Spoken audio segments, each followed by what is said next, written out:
there's binders if you didn't see them. Binders are up there, so be sure you take yours. Today, I guess I want to give the logistics for the final, take any questions about homework or anything, and then go through a little outline of the topics that might sort of help you just sort of keep everything organized in your brain as you start studying. And then the last thing is, I would like it if you would stay for 10 minutes or whatever and do the course evaluations. And then that's a class. All right, so the first thing is the final.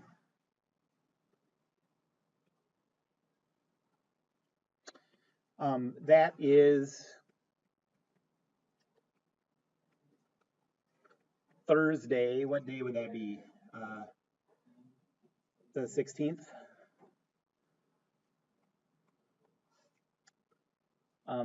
11 o'clock, I think. Does that sound right?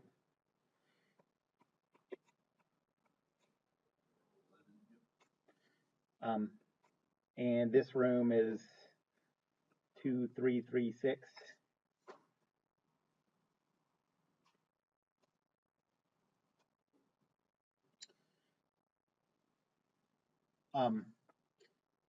It's going to be, like the test will probably be about 50% longer than the normal tests, not a huge amount longer. We have 3 hours to do it, but I'm planning on everybody being done no problem within 2 hours. I think most people will be done in an hour and a half,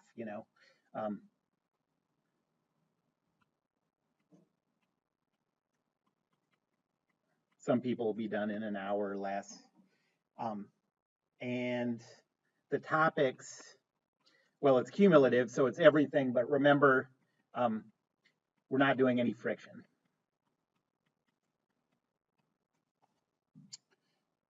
So what was the thing right before friction? Internal loads. So everything up through internal loads. Yes? So we're going to have problems? Yes, it's going to be the same kind of test as the previous test. So the way to get ready for it is to be familiar with the assigned problems. And so what I would recommend you do, the most efficient way I can think of to study for it is just go back through the problems and just look at them and say, do I know how to do this? Do I know how to approach this? And if you look at it and you're like, yeah, I know how to do that, then skip it. Don't waste time on ones you already know about. But when you get to the ones where you're like, do I remember how to do this? Then on those, take the time to see if you can think your way through it.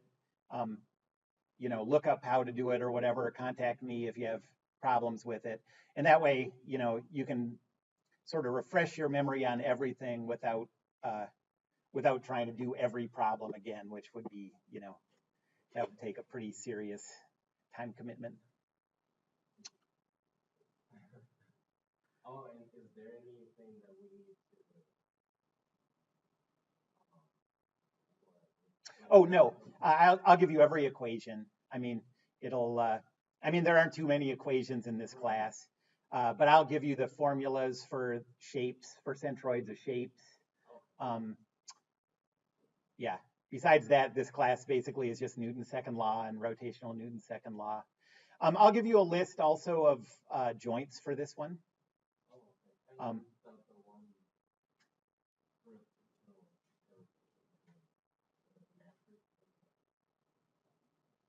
Oh, yeah, the rotation matrix. I'm not going to make you do that on the test either, so you won't need that. Yeah.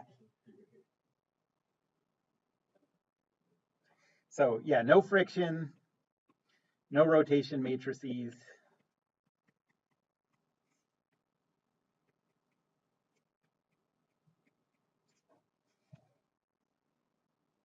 Any other questions about the test?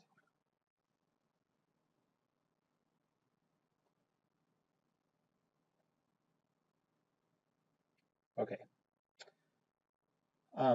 Does anyone have any homework problems you want me to work through?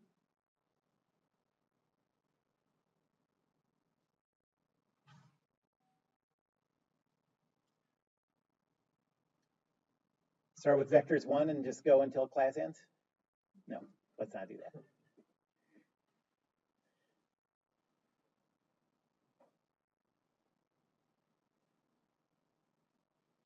You think there might be one, Elena, that you're looking for? Okay. All right. Yes. Are the scores up to date? They are up to date for almost everybody, but there's still a few stragglers that I'm getting in, and I will get those in as fast as I can. I think I should be able to before the weekend, but pretty much everything's up to date. I've graded all the binders that I have. If I don't have your binder, you need to get that to me soon, you know. One thing I could do if it's a small number of people is I could look them over while you're taking the final, but you know, don't lose those points. Okay, well, let's go through just sort of an outline of the topics in the class.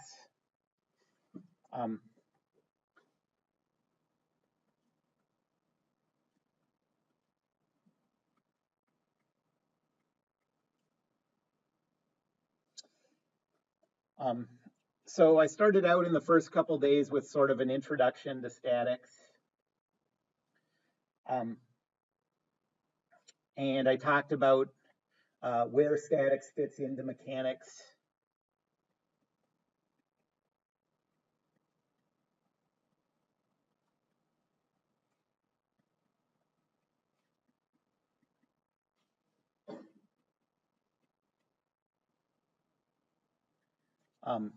And what kind of problems you can approach with the techniques from statics. And, you know, I went through an overview of topics that we were going to cover. So if you want to look back at that stuff, that's all from the first couple days. And then the first physics-y topic we got into, well, I guess this is just pure math, is vectors.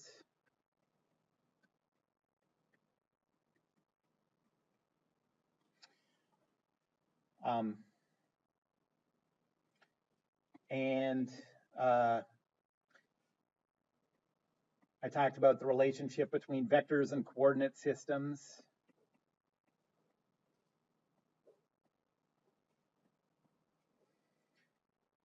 And I talked about dot and cross products.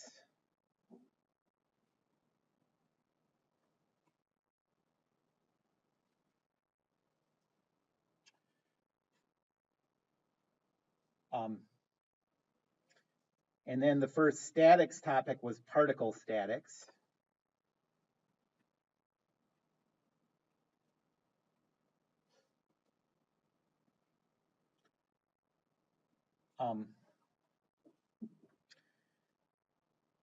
And so when I started this, I first talked about the specifications that I wanted for free body diagrams.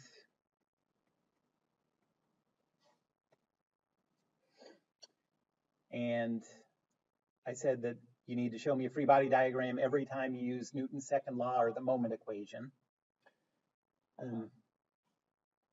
And then for particle statics, if you're treating something as a particle, you use Newton's second law. And Newton's second law in equilibrium is when the acceleration is equal to 0. And for particles, we don't use the moment equation because everything is treated like it happens at the same point, and we don't make distinctions between different orientations of bodies. So that means that if you're doing 2D particle statics, Newton's second law only gives you 2 useful equations. You don't have that third useful equation for a particle. And in 3D, you have 3 useful equations. You don't have the 3 additional equations that come from the rotational moment, you know, the moment equation. And then I talked about Newton's third law. And in this class, the easiest way to specify that is that the force on body A by body B is the opposite of the force on body B by body A.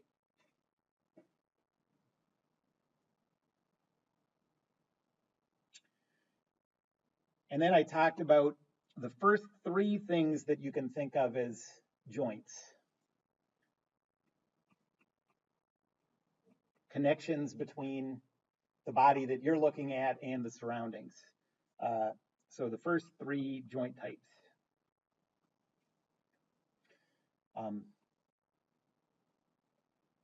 Those are frictionless contact,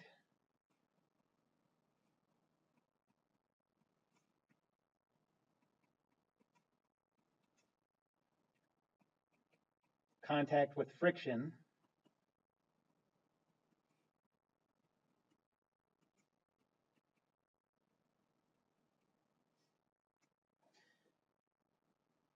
and cables.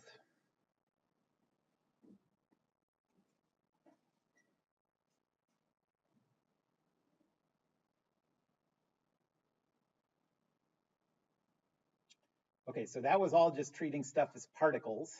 And then we went on to treating stuff as rigid bodies. You could think of this as, maybe you could think of this as the most important single topic in this class. There's your binders up there. So rigid body statics.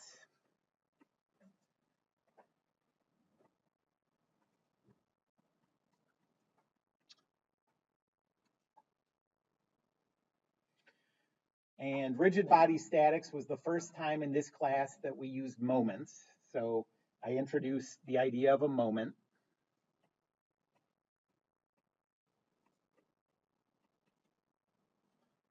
The moment of a force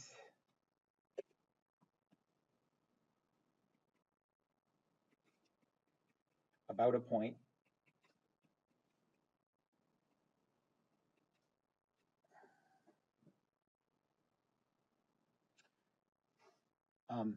And then I talked about a very specific kind of moment, the moment produced by a couple.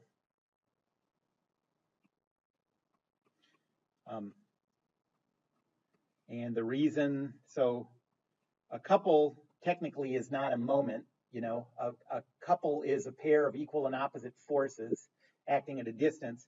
But the reason it's important to consider the moment of a couple is because it acts just like a pure moment, and it doesn't matter what the about point is, it's the same no matter what about point you choose. So that's why that came up, and I went through a derivation showing that it doesn't depend on the about point.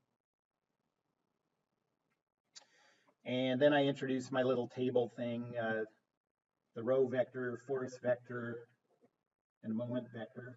Just a way to organize your ideas.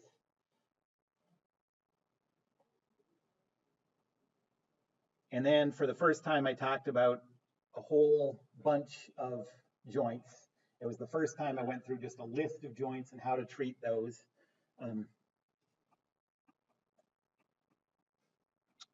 So 2D joints.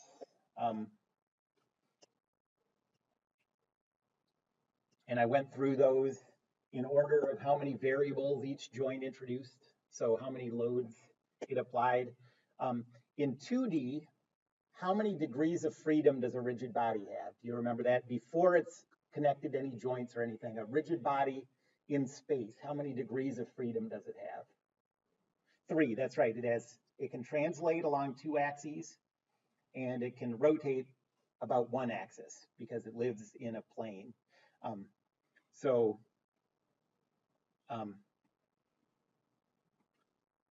since a body only has 3 degrees of freedom, these joints can only restrict 1, 2, or 3 of those degrees of freedom. So a fixed joint, for example, something that doesn't let it move at all anymore, has 3 loads applied that prevent it from the body from having any degrees of freedom left.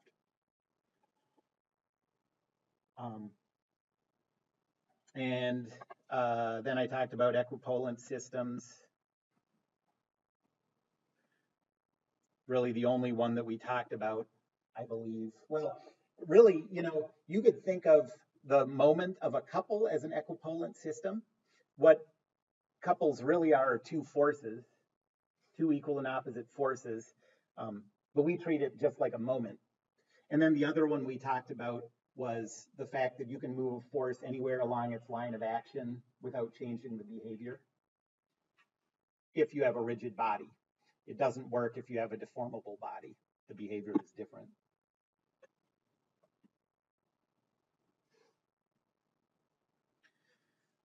And then the last thing we talked about in rigid body statics was 3D joints. And a rigid body that lives in 3 dimensions, how many degrees of freedom does it have? 6, yep. And so there were a lot more joint types we had to deal with. There were ones that went all the way from restricting 1 degree of freedom all the way up to a fixed joint that restricts all 6.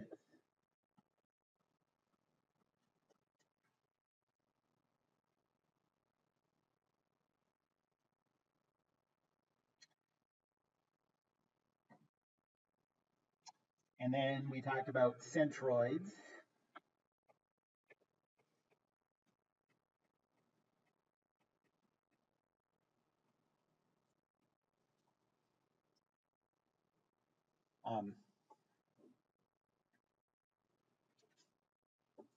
And you can just think of that as the geometric center of a mathematical object. It doesn't have to be a real object. The thing that's actually a physical thing is the center of mass. But the centroid is just the geometric center.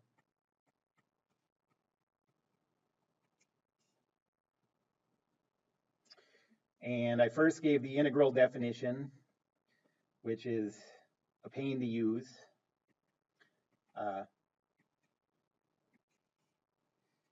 And we didn't end up using that much. I think I probably gave one example of that. I can't remember. Yeah.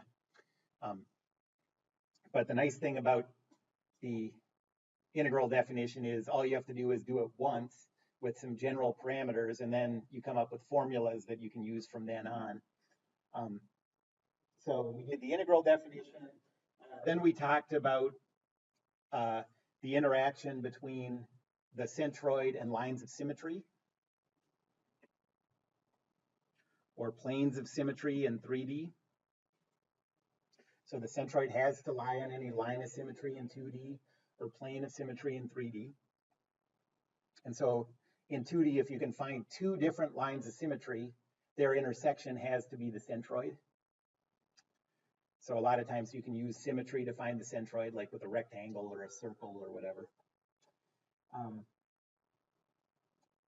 And then we talked about formulas for common shapes.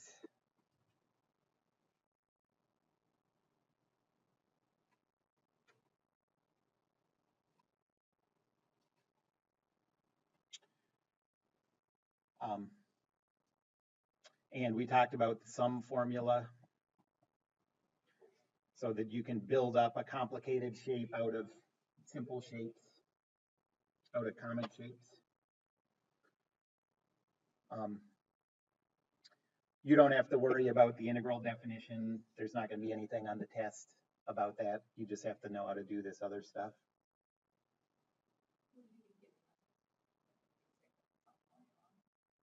Yes. Yep.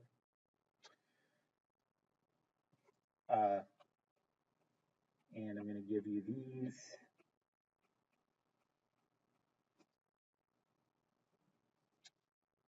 And I'm going to give you these.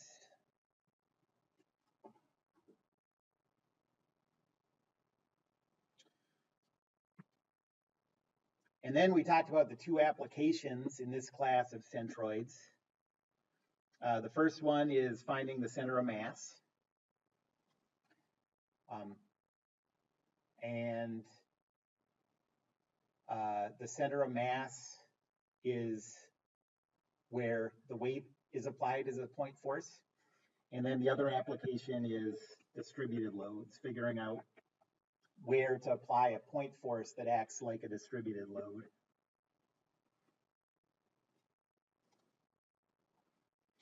Really, those are the same thing, center of mass and distributed load, because um, weight is a distributed load. And so when we apply the weight force at a point, we're really just applying a distributed load at a point, but we tend to think of them a little differently, or I do at least.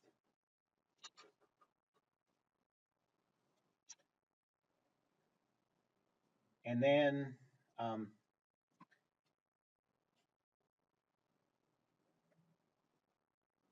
the one kind of question that I guarantee is going to be on this test, structures.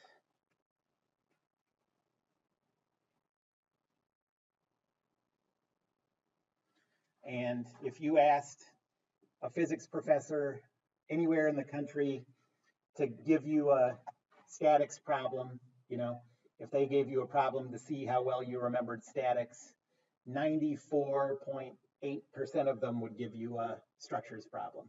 This is what statics is about.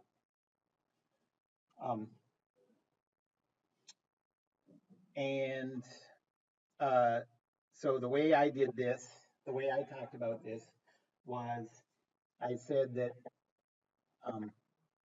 we're always going to consider the joint to be part of the lowest numbered member,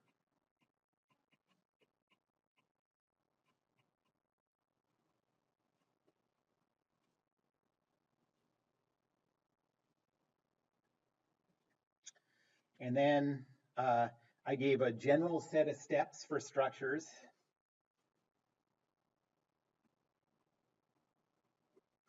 And these steps will work on any structure.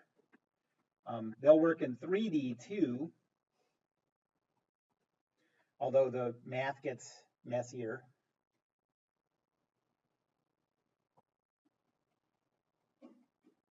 And there are faster ways to do structures, but this is the way to do it that doesn't work for every problem. You don't have to treat any type of structure differently. You don't have to treat it differently whether you're considering weight or not, that kind of thing. So it's a nice benefit of this approach.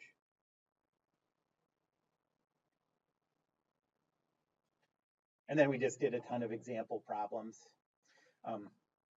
And then internal loads.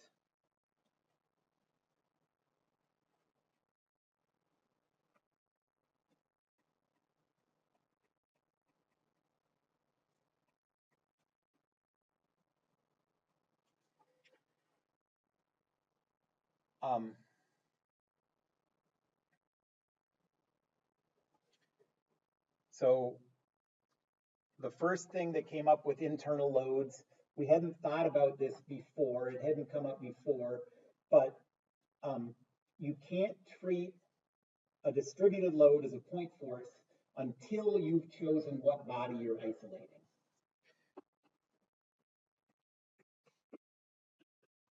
So you can't treat a distributed load as a point force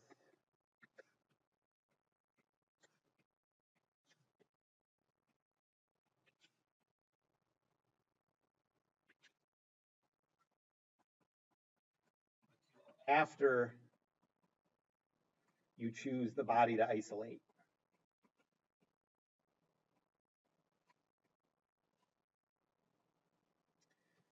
And the simplest example of this is if you have a body that's where you're considering the weight of the body.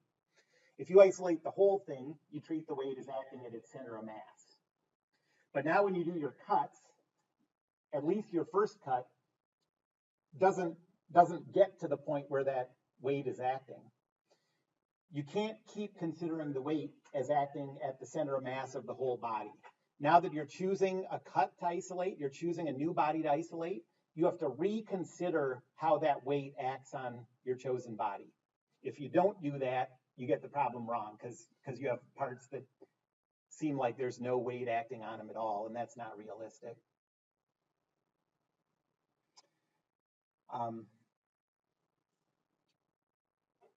And I talked about the 5 relationships between bodies. We have mainly used these as checks on our answers.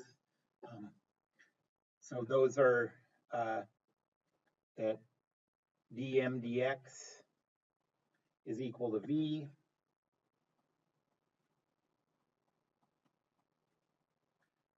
dv dx is equal to the negative downward distributed load function. And then 3 to 5 are the endpoint conditions.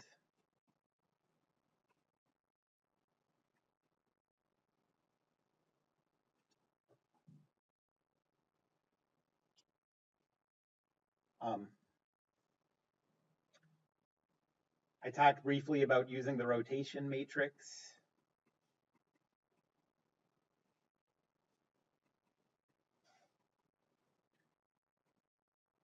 To reorient the coordinate system.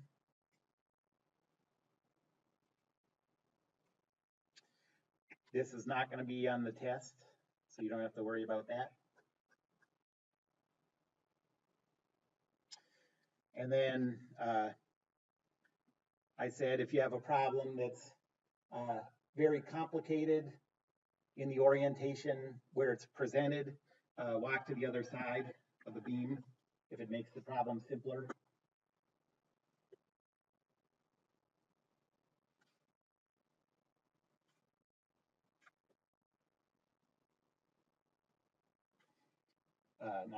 That's supposed to be an exclamation point.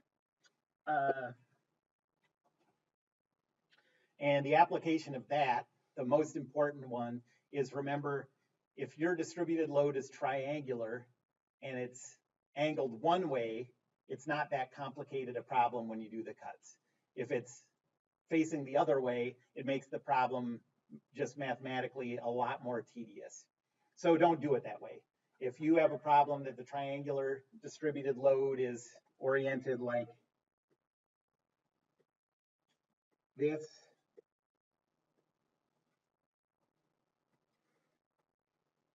walk to the other side of the beam, and then it's like this, and that's how you want it.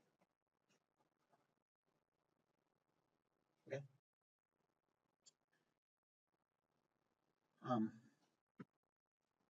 And then the last topic, that was 7, so now we're on 8.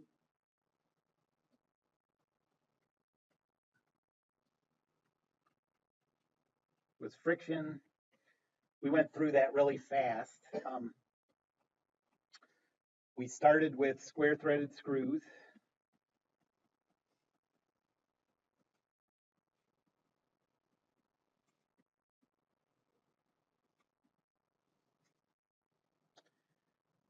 And then we did belt friction.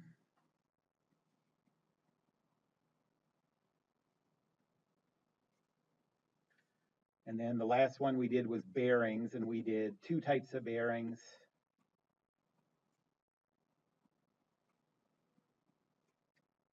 Journal bearings, where an axle is rotating inside the bearing. And thrust bearings, that's like stubbing out a cigarette.